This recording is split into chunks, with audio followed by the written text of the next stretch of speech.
Welcome to this Time Saver special, all about ICT.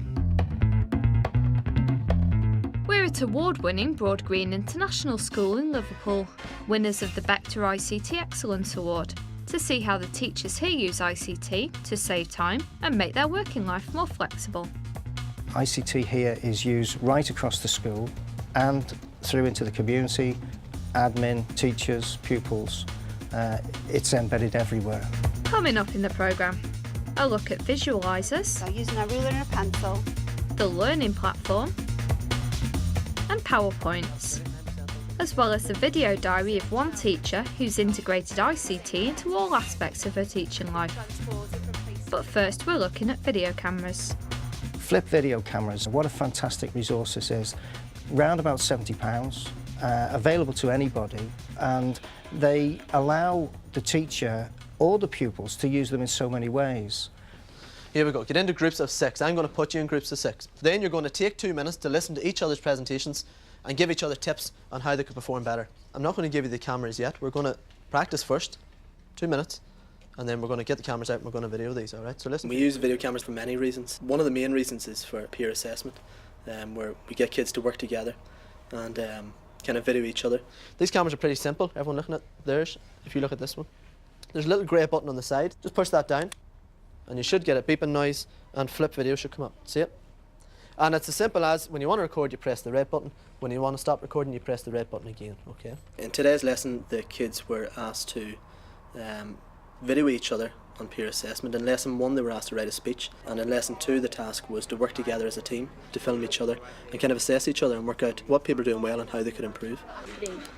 About 7 years ago, it all started on a late winter night. I volunteered for a gene splicing programme underneath a logging company. They were merging flies with guinea pigs. We all merged together. We became Mamba, guinea pig. I got all the brains of a man, the size of a bear, and the strength of a guinea pig. So we're going to watch Megan's first, so I want you to write in your book, Megan. And when we're watching it, I want you to assess, all right, peer assessment. I want you to assess whether Megan is performing at a level 4 or a level 5, okay? I find the camera saves me a lot of time in lessons because it cuts down the time that the kids have to get up and perform in front of the rest of the class. So it could have took me 2 or 3 lessons to watch every performance, but now I have them all saved on camera and I'm able to look at them in my own time and save them for evidence. It also is enjoyable for the kids. They're able to video each other, they're able to work together as a team, and I'm able to spend more time with groups instead of focusing on 1 or 2 pupils. We use them in a number of ways. We use them for training purposes, where one night a week, if there's any practicals teachers haven't seen, we can get them to come into the prep room and we'll film. So if there's any teachers who haven't been able to make it, we can show them back at a later date for them. I'm going to do the thermos reaction, which is quite an explosive reaction. Pass me the safety screens. We have to do it behind safety screens because it can get quite violent.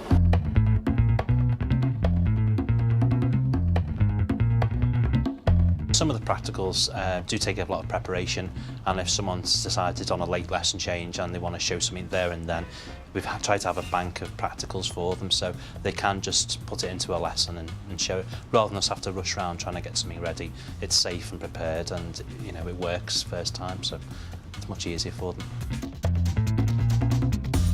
The cameras are very easy to use. You literally press the big red button in the middle and it records for you.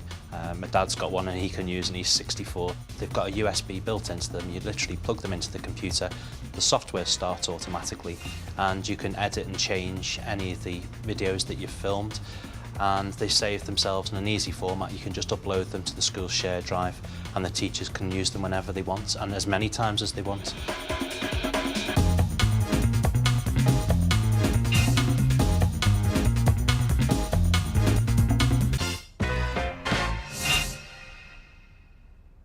My name's Sarah, I'm an English teacher at Broad Green International School, and this is my video diary on how I use ICT in my daily life to save time.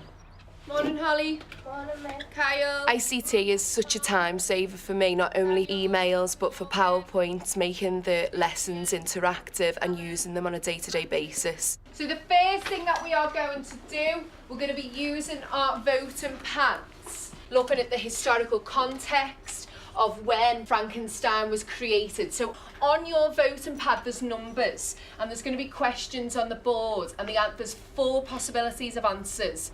So our first question where we're using our voting pads is, what period was Frankenstein written in? All you need to do on your voting pad, type 1, 2, 3 or 4. 22 people need to vote.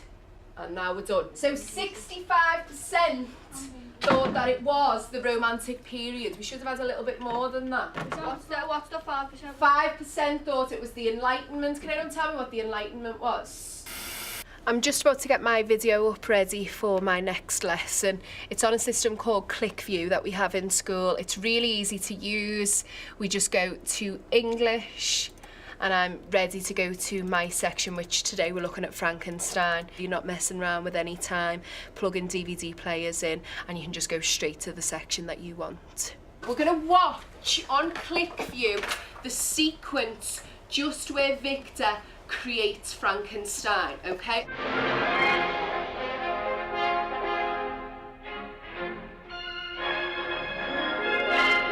So when we put these under the visualiser, the brave people that are going to let us mark theirs, I want you to look at the following things when we read it out.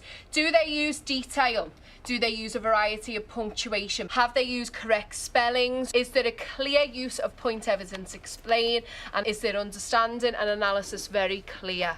So we've got here, as soon as chapter 5 begins, there is a negative mood created. This is shown when Victor calls Frankenstein a creature and pointing out that he's not perfect by saying, I saw the dull yellow eye. It shows that Victor hasn't created a perfect human as he wanted to, and this leads to Frankenstein being abandoned. That is a grade B response. I'm very impressed with that. And we'll catch up with Sarah again later on.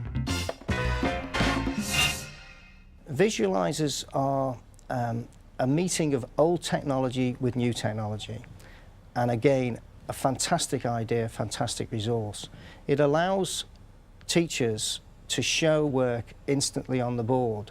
In real time you can record it as well and store it, and again put it onto your learning platform. What we're going to look at today is constructions, and we'll mainly be working at grade C. But we need to master the techniques of these constructions to move up to grade B later on, okay? So what we're going to be looking at today is how to construct the bisector of an angle. Visualizer is a piece of equipment that we can use to project images onto the whiteboard, and we can also record those images as they're happening so we can play back. Okay. So I'm going to record this as I do it for you. We're going to construct the bisector of an angle. What do you think the first thing I need to draw is? Straight line. An angle. An angle, which is made up of 2 straight lines, isn't it? So using a ruler and a pencil, I want to draw an angle. Doesn't matter what size the angle is. Okay? And we've got to label this point. What do we call that point on an angle or in a shape? Okay, vertex. Today we were using the visualizer to show the students how to do constructions. So I was doing a demonstration that was being projected onto the board, and they could watch that demonstration and then have a go at doing the constructions themselves. I'm going to draw an arc above the line and an arc below the line. Then I'm going to move my compasses to the other side and draw an arc to meet the 2 that I've just drawn. One of the advantages of the visualizer is that you can pre-record any kind of demonstration that you would like to, so it can save you time, and it means I only need to do any kind of construction or diagram once. It's there and can be recorded and played as many times as we need to in class. Okay, so on the board we've got the recording, so you can have a look if you're having trouble getting started. The demonstrations can be saved and used with another class. They can be saved and shared between colleagues to save other colleagues having to go to the bother of having to do that themselves. It's very instantaneous. They can see straight away how the constructions are done. They can see it in real life terms, and they can actually use it themselves if they want to. Why don't you use a visualizer? and demonstrate on there what to do, and we'll record it. One pupil today managed to finish all his constructions, and then somebody else was having a few problems, so Isaac was then able to use the visualiser to show what he'd learned and to show the student how to carry on with his work. You know, we do maths, English, science, history. What's the other one that we do where you learn about the earth and places, countries, names, beginning with G? Geography. Geography, okay. Sometimes we can be given materials from a mainstream teacher and the tutorial can follow either immediately or within the same day, and we don't always have the time in the day to go and get materials photocopied or to produce any additional worksheets. So it's sometimes easier to actually just put it onto the visualiser and then we can share the work between them. That's probably the biggest time saver for what I'm doing. This is the one that you were talking about before, using your phone. So if you want to phone America, don't have to have a wire plugged in, going all the way over to America. It'll just go up and down and communicate between the satellites. Today I was referring to material in a revision guide which I've only got one copy of. Now with having the two pupils at once, rather than sharing the materials, I can just put it on the visualiser so that it's up on the board and I can talk through. Because obviously I'm signing as well, so I need my hands free. So I'm not actually holding something and showing it around. I can have it up on the board and then I can just explain through things. I find it very easy to use because it's so quick to connect up, and once it's connected there's only the two buttons to switch between the PC or the visualiser display. So it's very simple.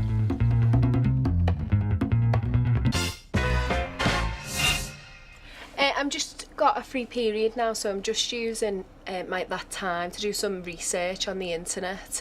Obviously it's really easy to make your lessons interactive in the shortest time by just doing a little bit of research. So I'm just on Google Images getting some things for my lesson for tomorrow. Right. Every year except a leap year has 365 days. Okay, put your hands up if you're willing to come up and just press the board. Fiona, coming up on. Watch out for that voice. Well done. Brilliant. The temperature outside is 20 degrees. Will that be a fact or an opinion? It's cold on the picture. Okay, we'll try it then. No. Remember, it was a temperature. So obviously it might not be for today, but it was a specific temperature. Good, well done. Right, I'm going to give out the flip videos now. An amazing news report about 4-year-old Jack Davies called the fire brigade as he sought a fire in his elderly neighbour's home. My colleague Jodie McLennan gives the full story.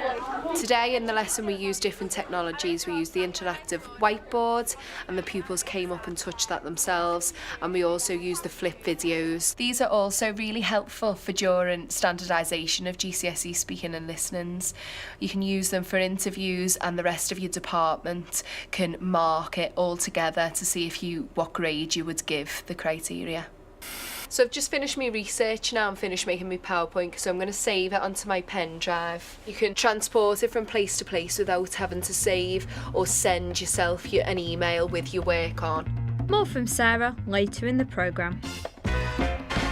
The learning platform has enabled staff to really develop what we want to develop here, which is 24/7 interaction between pupils, staff and parents. It's so much more easy to access class lists, access parental information and pupil information as well. The learning platform makes life much more flexible for staff. For instance, there was a member of staff last week who had a music lesson to go to, and they didn't need to worry about staying in school or missing things or whatever. It meant that they could go and do that music lesson and then go home, presumably have their tea, and then start work when they wanted to work. And this works the same for members of staff who have children, young children in particular. The good thing about RVLE is that we can create interactive quizzes which basically mark themselves, so that can save us so much time with homeworks, with end of unit assessments. The quizzes are built as a web page. The elements are put in onto the page, We can choose from a text box where the pupils can enter a word, a multiple choice question so they select the right answer. You can do a drop-down menu, which is basically the same thing where they select the correct answer. We can add pictures, we can add text, we can add sound, we can add videos. It's up to you how you set it up. RVLE looks at the answer that they've selected and adds up the score and instantly gives them feedback. Because it marks itself, you're saving so much time in the marking, especially if you have like 3 or 4 year 8 classes, year 7 classes. It's all marked for you. So you can just copy and paste the marks from one spreadsheet into your own spreadsheet for your own records. The pupils have access to the quiz at any time. So if a teacher's off work or they're on a course or anything like that, then it can just be set by the VLE. So the quiz can be there, the pupils are told where to go and find the quiz, and they can just do it. So any teacher can set the quiz for them. I can log on at home and create the quizzes at home. So it saves a lot of time. So anywhere that I can get access to a computer, I can log on and create these quizzes. Online reporting saves us time because you don't have to make sure that you take your reports or whatever with you wherever you're going. You can just log in, even if you're on a computer in a different classroom or from home, and everything's there for you. You can't leave your reports in the car or at home, or if you went to a meeting and you left them in your bag. We just click on the link and we can then choose the group that we're going to enter our reports from. Another feature of this actually is it automatically brings up their photograph. So if it's in year 7 and you're doing their first reports and you're not quite sure, maybe if you've only taught them a few times, you've actually got their photograph there as well. So you go across, you find the pupils, you click on the drop-down box, and then you choose a statement that fits their effort or their achievement, their attainment, and their coursework or their classwork. We also have the behaviour in there. The target grades for them is automatically put in as well, so you don't have to go and find that information, that's already there for you. And that literally is it. So after 5 or 6 clicks on the button, then the report for that pupil's done. I click on the submit button and the data is then ready for the parents to view. It's all safe, it's all secure, and yeah, it saves a lot of time, but it's also much cleaner and more efficient. One time I'd done a set of reports and then we found out that the school policy was that they were all going to be done in black ink, and I'd written them in blue ink, so I had to redo them, whereas with this system that wouldn't happen. And then another time I was taking a set of reports to a form tutor. It was in the summer term, the end of term, lovely day. Year 11s were about to leave, and I got a little bit wet by accident. I think there was a water balloon getting as I was walking around a corner, and the reports just got drenched. So again, the paper got all wrinkled and I had to rewrite them out again. But all in good fun, but a lot of time.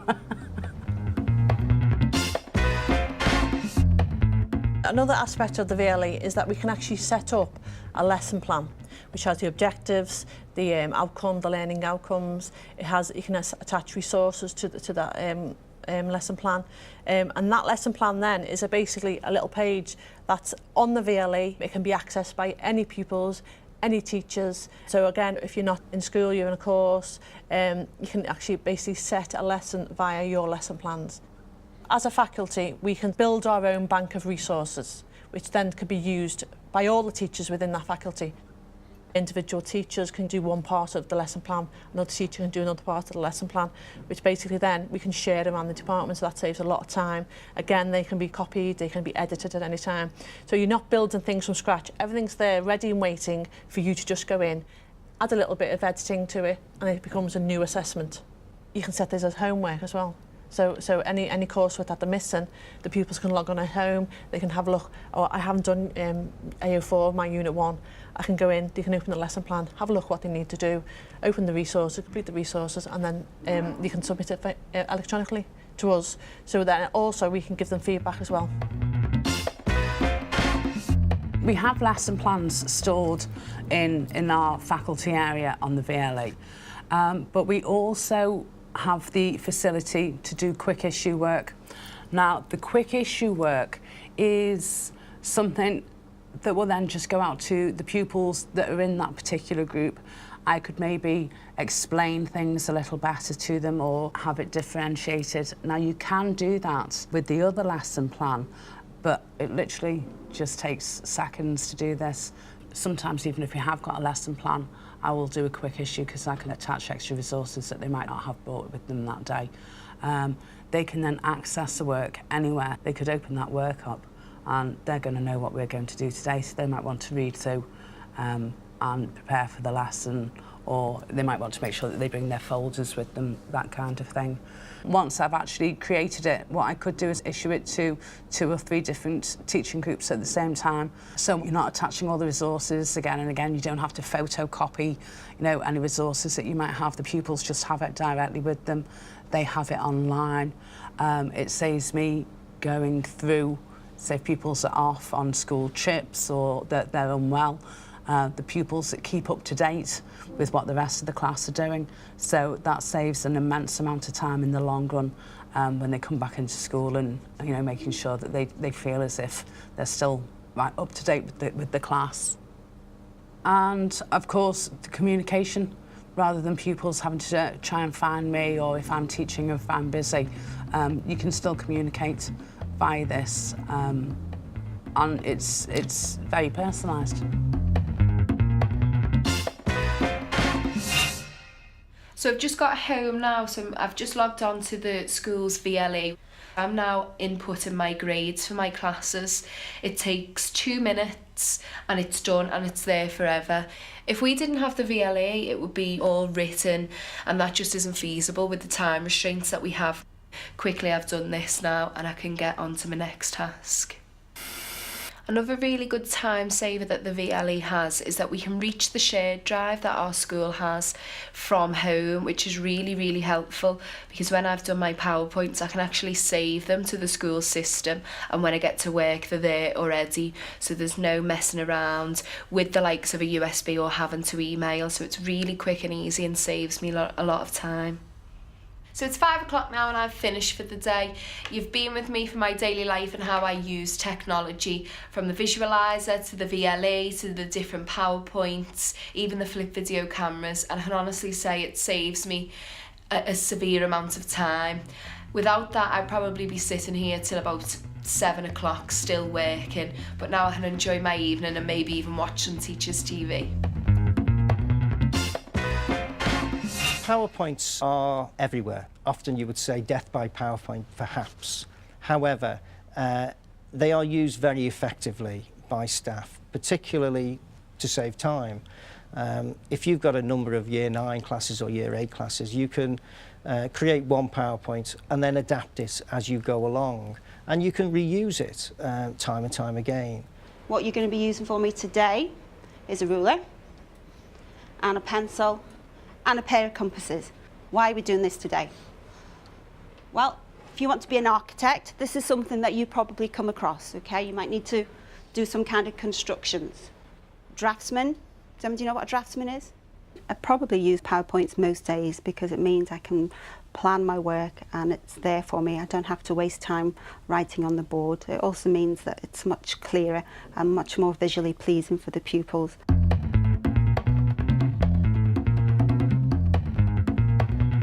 As a department, we share an awful lot of PowerPoints between us. We have a shared drive, and there must be over 100 on there now that we can go on, download, change if we want, modify, add animation, delete.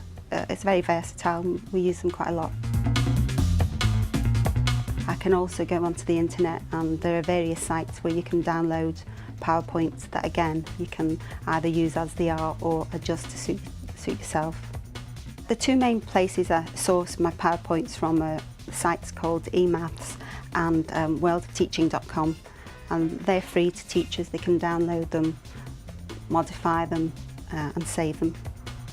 What you're going to need for this is your notes and your voting pad, okay? Are we listening? Don't press anything yet. I'll just ask you the question and then I'll question a couple of you on what you got or what you wrote down. Okay, everyone happy? Everyone got this in front of them? Joe, you awake? Got it? Good man? All right. So what level did pupil 1 achieve? Who was pupil 1? Remind me? Megan. Fantastic. Megan was, okay. So you need to decide now whether Megan was a level 4 or a level 5. And be prepared to tell me what you think, okay? So vote now, please. The voting pads are used widely in the English department, and they're so simple. If we make a PowerPoint, you have the option of inserting an interactive slide. And it's that easy. It's just like making a PowerPoint, but one of your slides is going to kind of involve all of the pupils. You simply give them out and the kids vote, and with the touch of a button the results are up on screen. Let's see what we got. So 95% think that Megan was a level 5. Who was the 5% that didn't? That was probably you that voted wrong. Yeah. That came up. Okay, so fair enough. So let's say 100% think it's level 5. Tom, give me one reason why Megan was a level 5. I make all my own PowerPoints. The one that you've seen today was a mix between just a standard PowerPoint and the interactive slides. The PowerPoints are basic and they simply just give all the information the kids need without me having to go over it again and again, which saves me time. Because I'm getting instant feedback, I'm able to assess at the end of the lesson in my plenary who has learnt what, and it saves me kind of having to go through their books at the end of the day to see what their plenary was, or to understand who understood that task or who needs to move on. So it's a massive time saver in the fact that at the end of my lesson I can plan for the next straight away.